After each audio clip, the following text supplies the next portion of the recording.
folks, welcome to another week. Let's go have tea.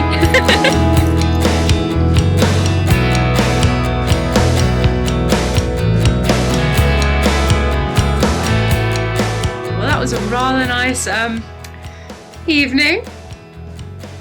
Love hubby. And look what he sent me home with. Look at all these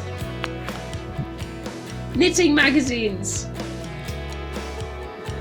I think I know what I'm going to be doing tomorrow. Yay! Today is the autumn equinox, which means we are now officially in autumn. So I am allowed to put the fire on. Yay! Look. One of my favourite things. Fire and hot chocolate. It's a great combo. So I forgot how warm and cosy a fire is. Oh, it's lovely. Yeah, I've got this for the next 6 months. As you can see, the Jerusalem Artichokes behind me, quite deceptive. I think they're about 10 foot tall. The winds had them in the night. So I'm not going to bother trying to prop them up.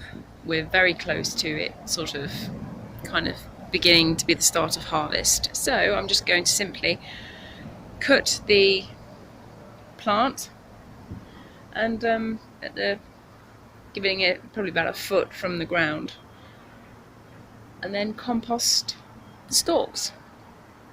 But you can see it's actually pulled up. Some of the Jerusalem Artichokes. What a helper. Hey.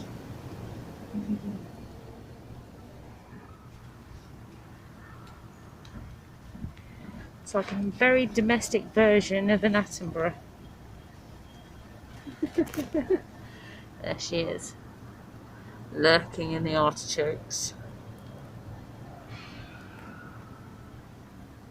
Have you found the strawberries now, Moira? Hello, I've been foraging. I've got some damsons. So I'm just had supper. I'm sat watching Sherlock. Come out the bath, some more bedraggled. This is a really good job to do if you're going to sit watching a movie. Basically, the good damsons, the good skin, I'm going to cut in half, de-stone, and that's going to become jam. I'll then weigh that flesh up and put the same amount of sugar in with it, and that will be jam. And the ones where the damson's been rubbing against branches or whatever, I'm going to make cheese out of that. So with cheese, you don't need to de-stone, you just chuck it all in, tenderise the fruit a little, then put it through a sieve. For every 500 ml of the juice flesh you've got, add 350 gram of sugar and really boil that down. And that's pretty much how you make cheese. So we're about halfway through the film. I am probably 3/4 full of this. That fruit's given me just shy of 2 kilo.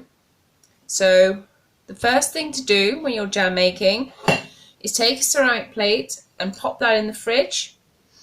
That's going to cool quicker, and that will help when we're set testing.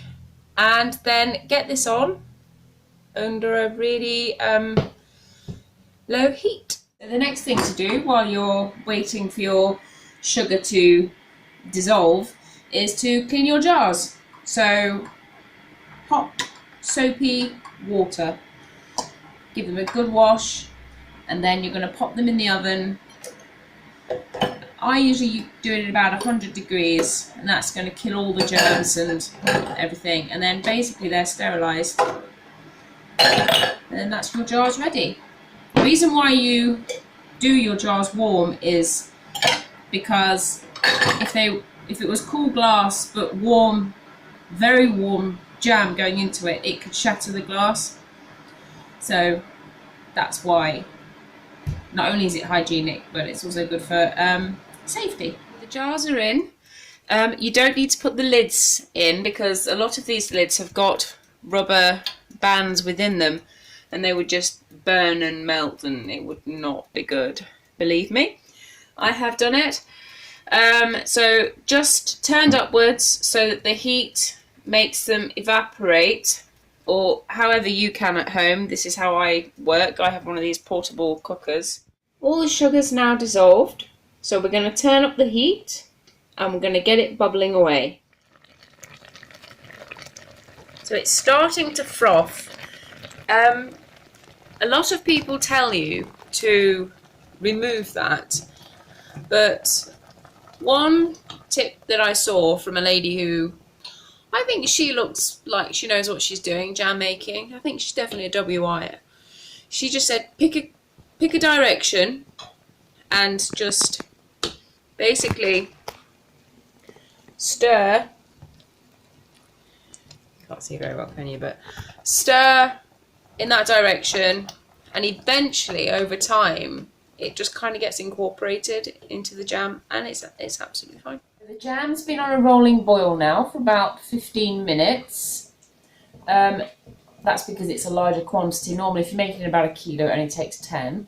So we're going to take it off the heat because we don't want to keep it on the heat while we're testing to see if it's set. We've taken the plate out of the fridge, so hopefully with it being in the fridge it should theoretically cool it just that bit quicker to help the process. So we'll give that a moment. Damsons naturally have got quite a lot of pectin. Pectin's the substance within fruit which helps to let it set. If you're working with something that doesn't really have so much of it and you don't have access to jam sugar, or you don't want to buy jam sugar, you can always just throw an apple in there because apples are high in pectin. But this is naturally also high, so I've just used granulated sugar. So what you're looking for, if it's set, is that you should be able to push your finger through and it crinkle, and then when you pull away it won't join back up.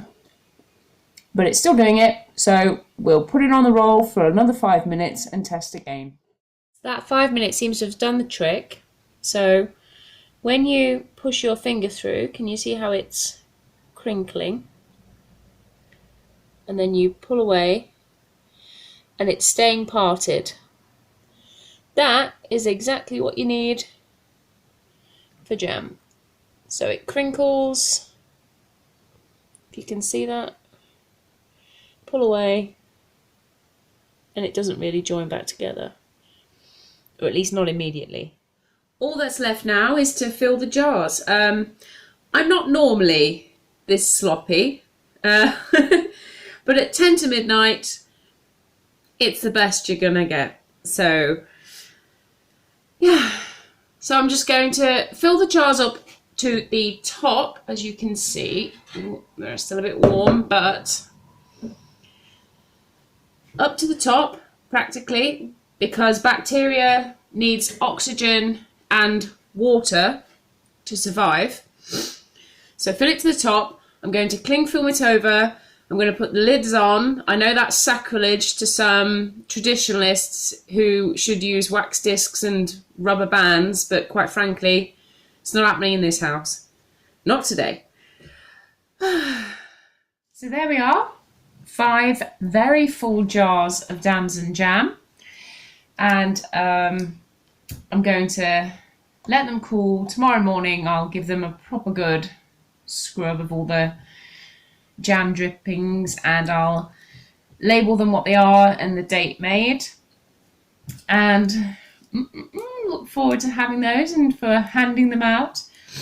Damson cheese is a very old traditional sort of way of preserving. It's the way they used to do it, and it uses less sugar than jam. So if you're hoping to have something slightly different, slightly fruity on your sandwiches, maybe Damson cheese is the way to go. You can do it with quince as well.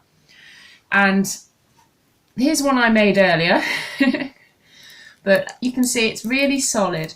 And basically it's the principle of evaporating the water out of the puree. And that's simply it. And then putting it into a mould of whatever you've got available. But thank you for watching, and I shall see you again soon.